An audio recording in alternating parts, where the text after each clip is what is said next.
Hey, welcome to Crossroads Online. My name is Roy Cervantes and I serve as the worship pastor here at Crossroads Church. We believe in bringing a real God to real people through community, and that the church is more than just a building, but a group of people that are walking together and trusting Jesus every step of the way. Because of that, we're so glad that you decided to tap into our online resources, but this should in no way be a substitution from your involvement in the local church. I believe that God can speak directly to you and impact your life through this online message, but every single time he says, go and be a part of my church. There are a lot of things going on in the life of our church. Take a look around, and we hope that you enjoy this message. Good morning. Thanks for braving the rain to come out here this morning. It's kind of wild out there, wasn't it? I want my Texas back. Where's our good weather? Hey, so I'm Joel. I'm going to be speaking this morning. So excited to be with you guys. Pastor Marcus and Natalie, they took off after the first service to go see their daughter and son-in-law at their church up at San Marcos. So that's kind of cool that they get to do that. I think I really made them mad in the first service, so they left. No, I'm just kidding. So we're going to continue our series today called Love Is, where we're looking at 1 Corinthians 13. And this is a chapter in the Bible that every one of us, even if you never hung around the church, or this may be your first time here, you've probably heard something from 1 Corinthians because it's called the love chapter. And it's that verse that everybody wants read at their wedding, right? So it could be like it could be the most ungodly wedding out there where like everybody comes to the wedding plastered and leaves even worse, right? But you're going to read 1 Corinthians 13 because it talks about what love is. And everybody loves love, right? We all love love. But love is this really tricky thing we talked about last week. And so we're going to be talking about that, what love is. And this week we're going to talk about something super fun. Love is patient. Yeah, we love patience, right? You ever heard somebody tell you, don't ever ask God for patience? Because he will give it to you. And you know how he'll give it to you? In some way that you have to be patient. Patience is hard for us. So we're going to talk this week about love is patient. And I wanted to start with a story of something that happened earlier this week. It was like Tuesday, and I was getting my taxes ready. Talk about patience. You have to compile all those W-2s and 1099s and all those forms. And I got one of these receipts from a gift we had given earlier in the year to an organization. I don't know, when I looked at it, something in my stomach was kind of like I had this bad feeling about it. I was like, why do I feel bad? We gave to this organization. And anyways, I mentioned it to Emily. I went downstairs, made some lunch. I mentioned it to Emily. I said, had this little, the receipt come in the mail for this gift that we gave. And she started to get really snarky with me. And my wife's really sweet, but she started to give me attitude. And I was like, what's going on here? And I started thinking back. I'm like, why is she giving me so much attitude about this money we gave away? Because I remember we talked about it, like we agreed on the amount. We had the full conversation. That's not what happened. Hold on, not yet. I was going to tell the story and then have you come up. Well, you're making me look bad because it's not something that we agreed on. Remember the conversation we had? We talked about it and everything. Well, now this is just getting awkward. Well, come on up now. So, ladies and gentlemen, this is my wife, Emily. And we staged that fight, okay? That wasn't real. We planned that because I wanted to just remind everybody how uncomfortable conflict is. Some of you are like, are they really doing this in front of us, right? I really hate conflict, so I feel like that was some kind of twisted revenge that you had to have me have a conflict in front of an audience. But the reality is, none of us like conflict. We don't even like seeing people in conflict, right? And so when we started to have this argument, I was like, it's going to create tension in us, right? Because we don't like conflict. I mean, in fact, if you like conflict, you probably need to get your head checked. Because we should not like conflict. But the reality is, sometimes conflict's got to happen. And conflict just builds and builds and builds. And so this week, we're talking about the idea that love is patient. And last week, we looked at 1 Corinthians 13, where Paul kind of introduces this word agape. He introduces this word agape, and we're going to talk about that in a little bit in a minute, but here's the thing that I know about everybody in this room, right? Every one of us in this room, we've all got some conflict in our life, and we'd much rather have love, but what we have actually is conflict, and it's sitting just below the surface, right? And so it's something that, for example, there may be something in your marriage where your husband or wife, they're spending money in a way that really, it irritates you. And speaking of conflict, can we get them to turn that music down? it's really irritating me. If you wouldn't mind, thank you. I'm like, I can't even think straight. So that's what, that was something we set up too, right? I'm just kidding. That's actually, every one of us in our lives, we've got this conflict. So you may be having your marriage. Like this happens all the time where I talk to people all the time. They're like, man, my spouse is spending money, but I don't want to address it because I know it's going to turn into a 3-day fight, right? So what you do instead is you say, I'll just work some extra hours, sock the money away, not let him know about it, not let her know about it. So we'll have the money and he can keep spending, but working the overtime is a lot easier than actually confronting how he's spending the money, right? Or maybe you've got kids and you know they're spending too much time on the video game, that one video game. Or you know they're hanging out with kids that you know like they shouldn't be hanging out with them, but you think, man, if I confront this with my kids, they're going to throw a tantrum. It's going to make my day horrible. And you keep thinking this, I just don't have the time or the energy for this, right? So that thing with your spouse, man, I really need to talk about the money, but I don't have the time or energy for this. The kids, man, I really need to confront my kids. I know, but I don't have the time or energy. Or maybe it's at work. You've got an employee that, man, you just like, I need to confront this. Their behavior is horrible, but if I confront them, it's going to create more work for me, so I'm just going to ignore it. But all the time, you're just getting more and more angry, and you're just like, that person, right? And so every time that thing comes up, you start to feel that thing in you, and you're like, ugh. Or maybe here's something happened. Maybe something happened with you and somebody here at the church. And you kind of bumped into each other, and she made you mad, or he made you mad, and now you are intentionally sitting on the other side of the church from them where they know they sit, right? Or you're like, oh, they go to first service. I'll conveniently be late and go to second service, right? And so we've all got these things in our life, and there's conflicts, and we think sometimes that the loving thing to do is just go, I'll just ignore it, right? That's the loving thing to do, right? Well, just ignore it. But the reality is you haven't ignored it. It's just been building inside of you. And you know something should be done about it, but you keep saying this, man, I'm already tired. I'm exhausted. Work is killing me. I don't have the time or energy to deal with my kids. I don't have the time or energy to deal with my spouse. I don't have the time or energy to deal with my employee. And Paul introduced us this word last week of agape, and which is agape, and this is where we're going to see the connection between love and patience. Paul introduced this word agape. It's the Greek word for unconditional love. And this is an interesting kind of love for us because we aren't familiar with this. Unconditional love is not based on anything you feel. Right? It's not based on how you feel about the person. It's based on a decision that you made that I'm going to love them no matter if they reciprocate, no matter if they turn back the love towards me. Even if they reject me, I'm going to love them. And we concluded this is actually God's kind of love.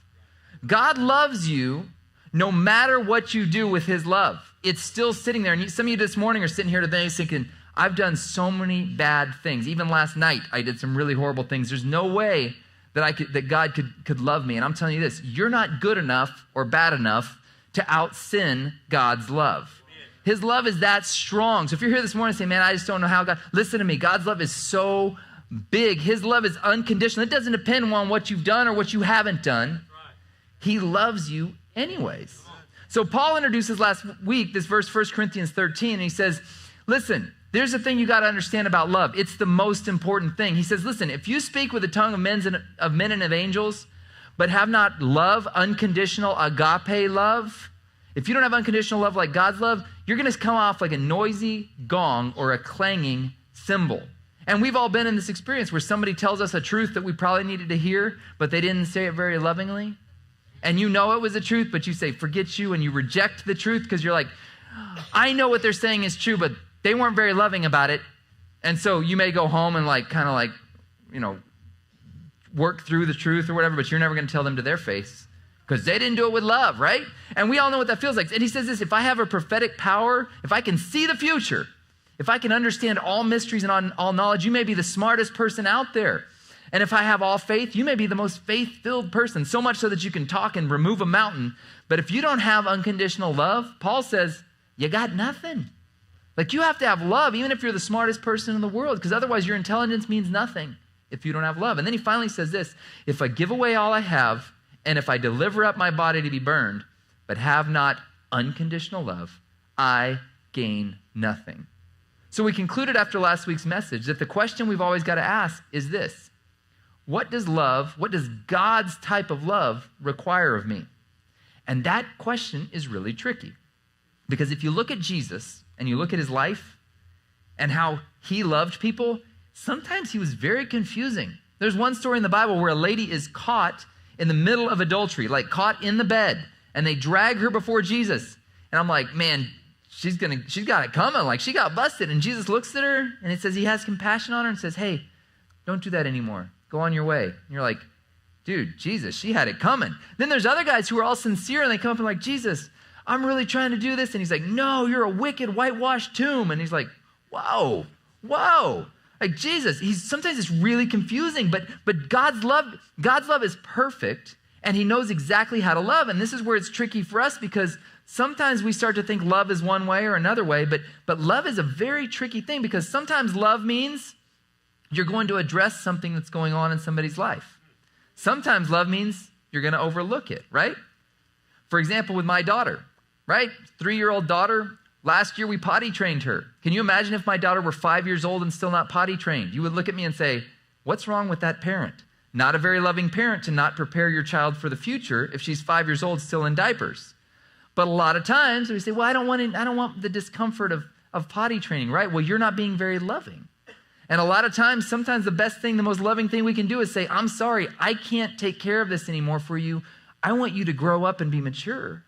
And the most loving thing I can do is, man, I want to help you, but the most loving thing I can do is back away and let you reap the results of the decisions you're making. And that's really hard. That's where love is super tricky.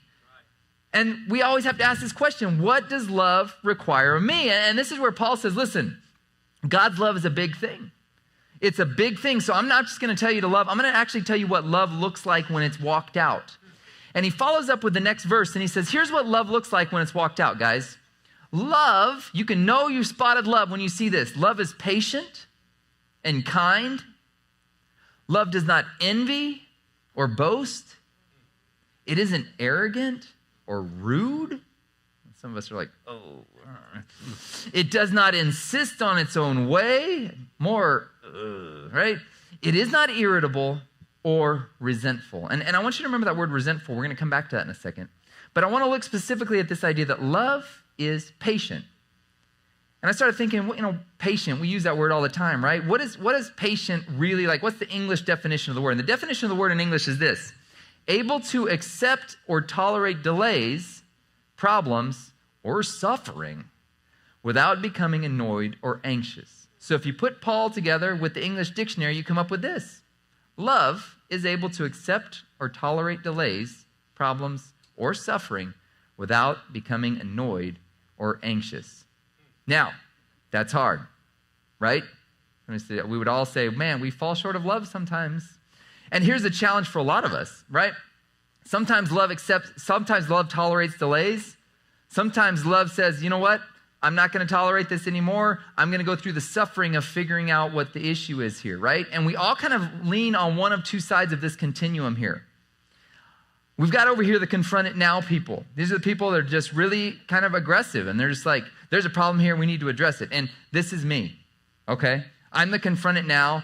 And then you've got on the other side, ignore or delay the conflict type people, right? And that's somebody else on the stage, right?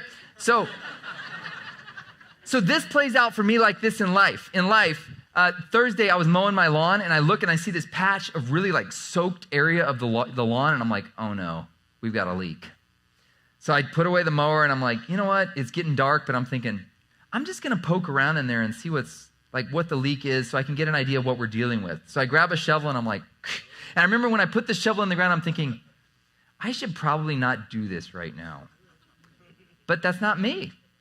So I kept digging, and I finally get to the pipe, and I see it's this elbow joint thing, and I'm like, oh, let me dig around a little bit more and see if I can, and I still couldn't spot the leak, so I'm like, maybe I'll jiggle it a little bit. I jiggle it, and the pipe goes, water's shooting everywhere, and I'm like, ah! So I shove the pipe back in the hole, and I'm like, Emily, help, Emily! She barely hears me. She comes down, and she's like, what's up? I'm like, I need you to turn off the water at the street. She goes, I don't know how to do that. I was like, then I need you to stand on this pipe. So she stands on the pipe. I run and turn off the water. And here's the thing. I probably shouldn't have messed with that pipe. But that's not what I do, right? I'm the kind of guy that's like, I'll just poke around and see, right? Now, the other side of the room, we have folks like my wife who she's more of the type, what would you have done if you would have seen that puddle? If I saw the puddle, I would definitely deny that there might be a problem. Maybe in the back of my mind, I think that could be an issue, but I would be like, nah, it's probably nothing. Probably wouldn't even mention it to Joelle. Days later, we could have a flooded yard. But I have learned that real peace sometimes comes through enduring the conflict. Sometimes you got to face the puddle that before you start drowning. And the pattern that I've recognized in my life when the puddle is growing and growing, this is what it looks like in real life. I'll be in the kitchen, chopping my vegetables. I'm in peace, getting the kitchen ready, and then Joel comes in. And he's starting to cross paths with me. You're getting in my way. Joel, really? You got to be on this side of the kitchen? Can you just go? Like, maybe you should set up on the other side of the kitchen. Let me work on this side. And then things he starts saying, I'm kind of criticizing in my mind, insert eye roll. Or I'm just starting to, or I may even snap back, like, really, Joel?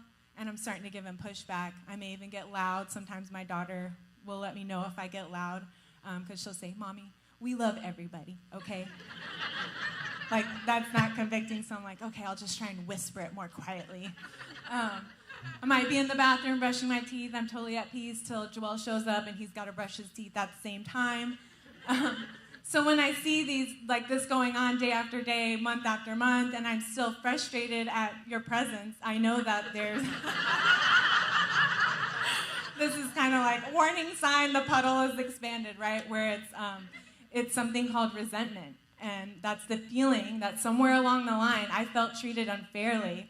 And instead of acknowledging the puddle, I'm just letting it build and build without doing anything about it. Yes, so resentment is a really powerful emotion, and it's really a warning sign that something needs to be addressed. If you ever find yourself thinking, he always does this, or she never does that, those words always and never are a sign that resentment has been building. And this word resentment comes, if you look at Spanish or French, the word sentir in French and Spanish means to feel. So when you resent, you re-feel it over and over and over again. And what happens is resentment builds slowly, right? It happens with a little thing he did or a little thing she did, right?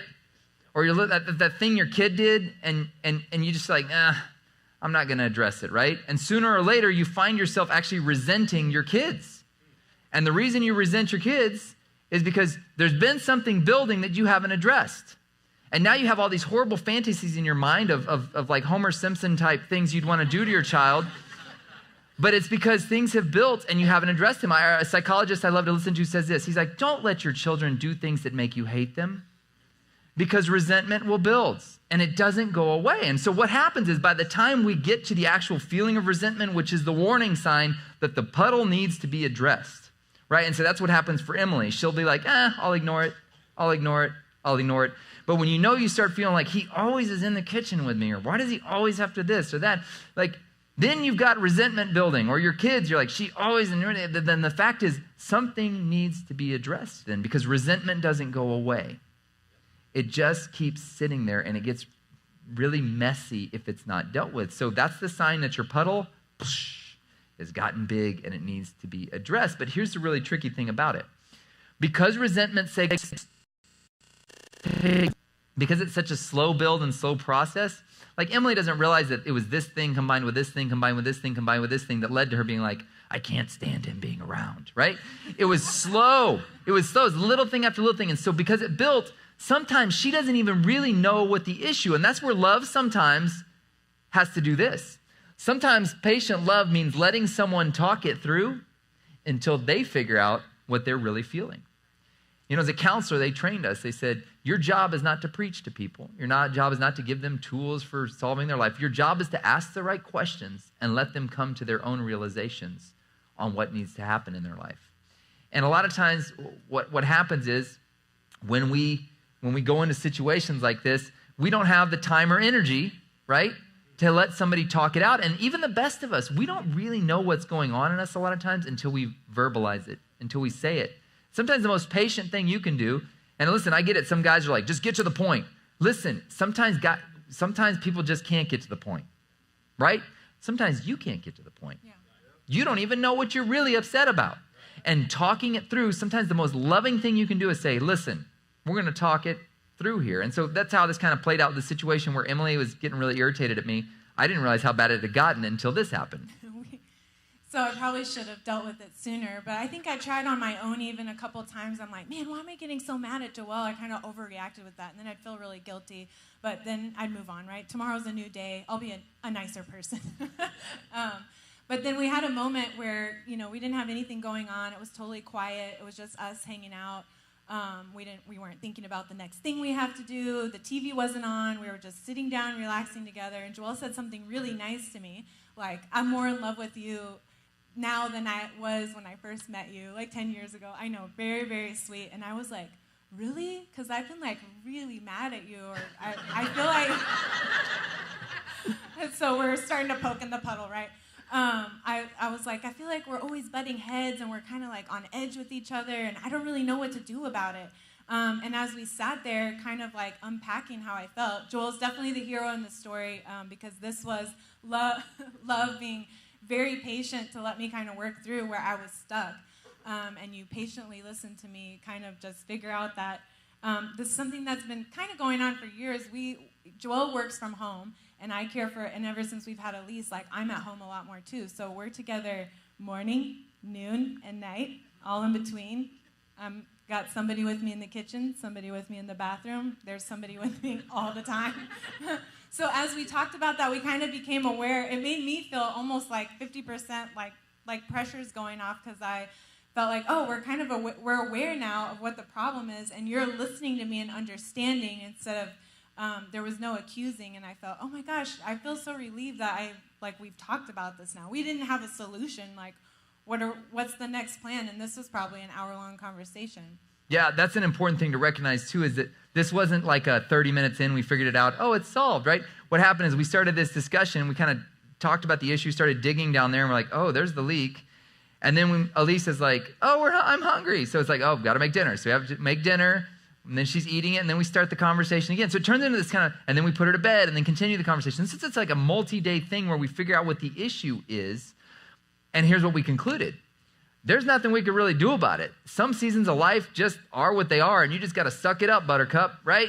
Like, it just is what it is, and sometimes you have to just suck it up. And so, but the cool thing was the awareness alone was really liberating, because she didn't feel alone anymore. And I felt like we're on the same team. Like, we're going to try and come up with some kind of solution to make it better. Right, and sometimes you can't solve the issue if they're like, we're together all the time. Like, now on Mondays, I'll go drop Elise off at her little Mother's Day out thing, and then I'll just disappear for like 2 hours to give her some room, because I know she's a lot nicer when I get home after that. If you haven't noticed, Joel's a very intense person, and he's intense 90% of the time. So when you leave, it's so peaceful sometimes. Apparently, just my presence is intense. So, but what happened is, in that case, just awareness was enough, where it's like, well, there's nothing we can do about it, but hey, we're together on this. We're together on this. And I know it's hard, so I'm going to do my little part, what I can over here, but there's certain stuff it's just part of the season of life, right? And so that's where awareness comes in. And listen, here's the thing. If the resentment is there, and you know it is, if the resentment's there towards that employee, if the resentment's there towards your kids, if the resentment is there towards your spouse, you have to confront it. It's not going away. But I want to give you something that there's a psychologist, Emily, and I really love to listen to. And he says, whenever you've got to go into conflict, you always go in with a sense of ignorant humility. And what this means, ignorant humility, is this. This is what happens typically. The resentment is built so much that you're like, I'm going in armed up, man, and I'm going to blow them away so they can't run me over. So you're like, you come in and you're like, you, bah, bah, bah, bah, bah, bah, bah, bah, and they're like, and sure enough, then what happens? They whip out their guns and like, well, you always, bah, bah, bah, bah, bah. Does not work well, right? So some of you are like, I'm not going to confront, because that's why you've got to go in with a sense of ignorant humility. And ignorant humility looks like this. You say, you never blame. You never assume that the person is trying to irritate you. You say, listen, I've noticed that whenever this happens, whenever I see that you've spent money that we didn't agree upon, I've noticed that when you're playing that video game again and not doing your homework, inside of me, I start to not like being around you very much, right? And you just admit the feeling, and you don't blame them for your feeling. Keep it about your feeling. And then you go humbly and say, is there something I'm missing? Something I'm not seeing that I need to understand? That's what humility is, recognizing you don't know everything. And maybe there's something you've missed. But when you go in with ignorant humility, instead of starting to just blast away, my dad always says this. He says, you go into every situation like a cat. You can turn into a lion later if you need to. But going like a cat going, what's going on here? Is there something I don't see? Is something going to pounce out and smush me? And you go in cautiously with that ignorant humility. Yeah, sometimes I've even played out conversations in my mind because I'm so mad. I'm already like, I know what he thinks, and he's going to say this, but I'm going to tell him. And I've already been steamed up for 30 minutes because I've had the argument inside my head. So ignorant humility is like, okay, you got to take all the preconceived ideas and go into it and be like, okay, I'm feeling really upset. I'm not really sure why. Maybe we can talk about this. And it keeps the other person from having their guard up too. And if you both have your guard down, you can have a little more of a constructive conversation about what to do. And this is so important. Assume the best about the other person. Even if they've shown you you shouldn't assume the best, assume the best. Because generally people are of goodwill, right? They don't even know they're making you mad. You always assume the best. And listen, if somebody's married to you, you really should assume the best. They're still with you. Right? There's something there. Assume the best. And here's another thing that we would recommend. The psychologist talks about with this idea that love is patient enough to take the time. This is a general rule of thumb that this one psychologist talks about. He says 90 minutes is the minimum that you need to keep your marriage, your relationship, romantic relationship healthy. Like that's the baseline. It's the minimum amount of time a married couple needs to spend communicating per week. I talked to a girl this week and she said, man, if I could just get 90 minutes of undivided attention from my husband, I'd feel like the queen of the world, right? It's hard sometimes to carve out 90 minutes. But the reality is you can't afford not to do this.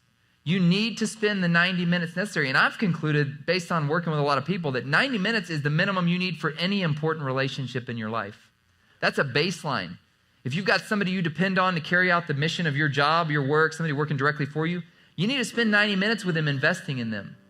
If you've got your kids, man, they definitely need your 90 minutes. They need your time. They need to know you. And we're talking undivided attention. No TV, no radio. Put the phones away. Make them put their phone away. Focused 90 minutes. But it's all really, it's in the name of love that you're doing this. And it may not feel like love at the time, that confrontation you know you need to have, and you know it's going to be a mess. And it may turn into a mess for a while.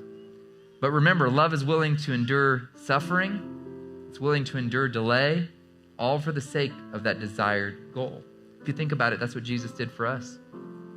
He came down here and he endured a lot of suffering, all because he wanted to get through to us.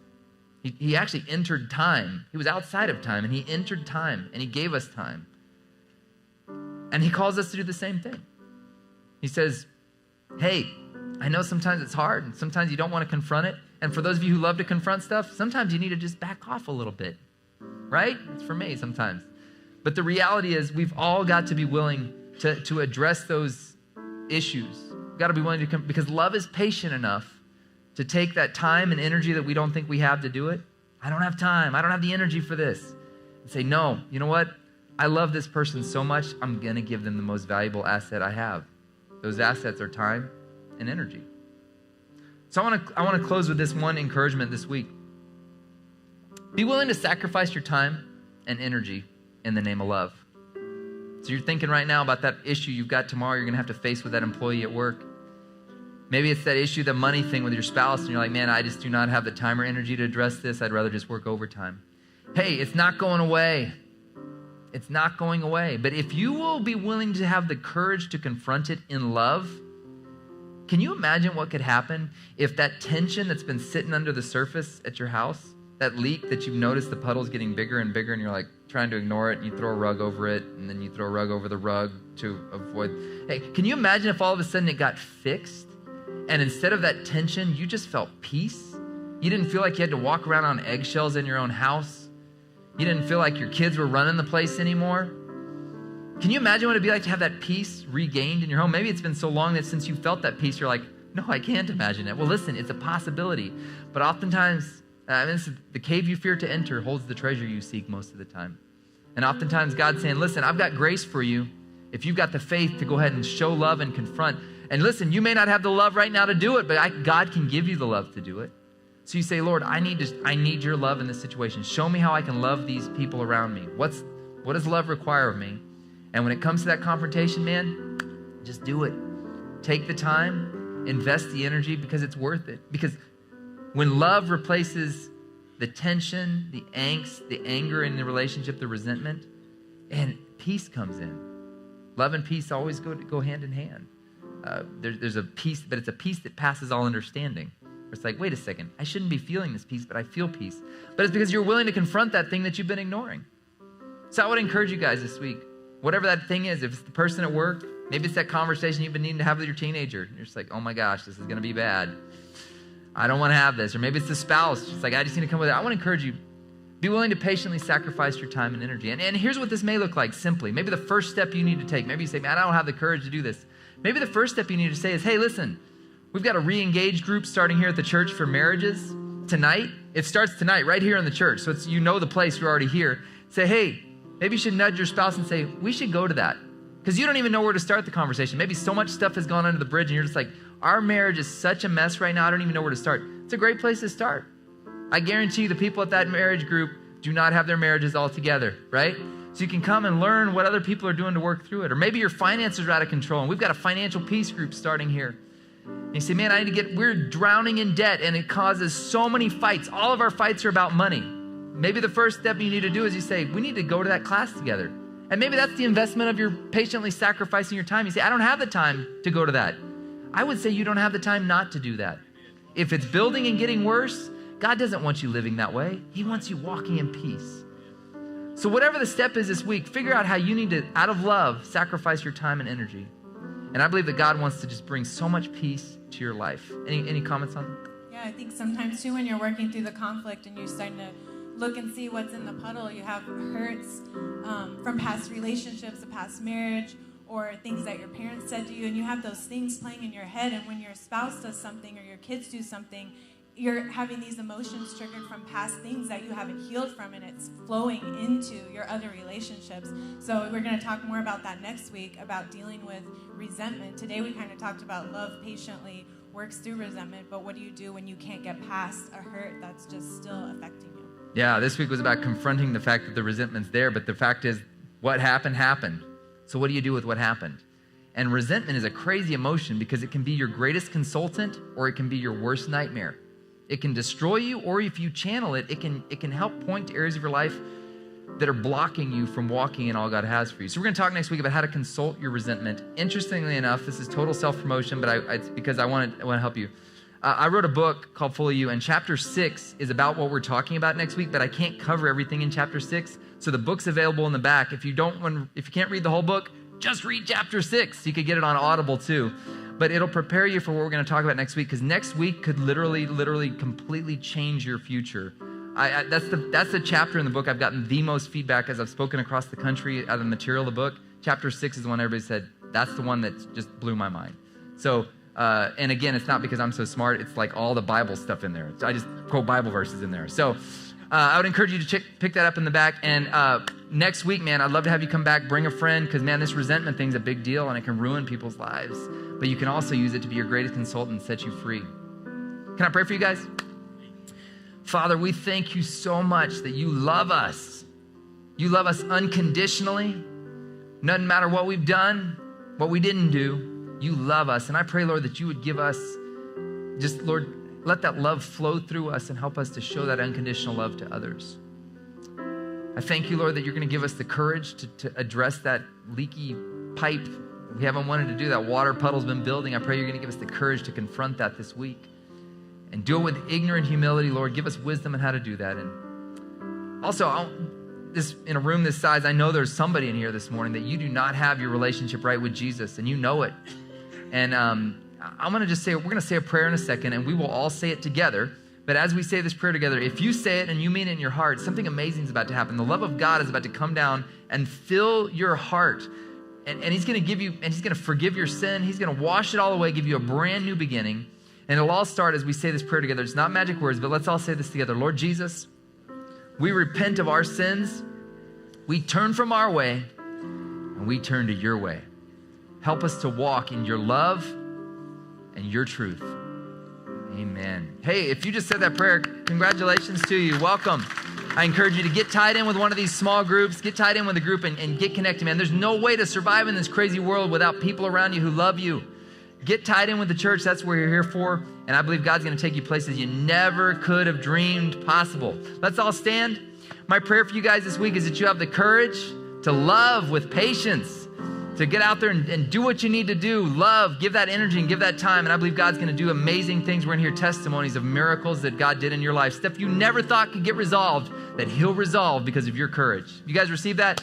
Be blessed. Be a light in the world out there. God bless y'all. Have a good week.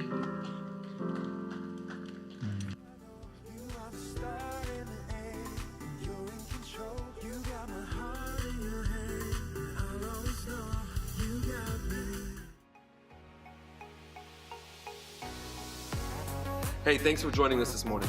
If you would like to give toward our ministry to see more resources put out online, check out crossroadsc.com/giving. And don't forget, we have 3 services on Sunday morning at 8:30, 10 o'clock, and 11:30. Hope to see you there.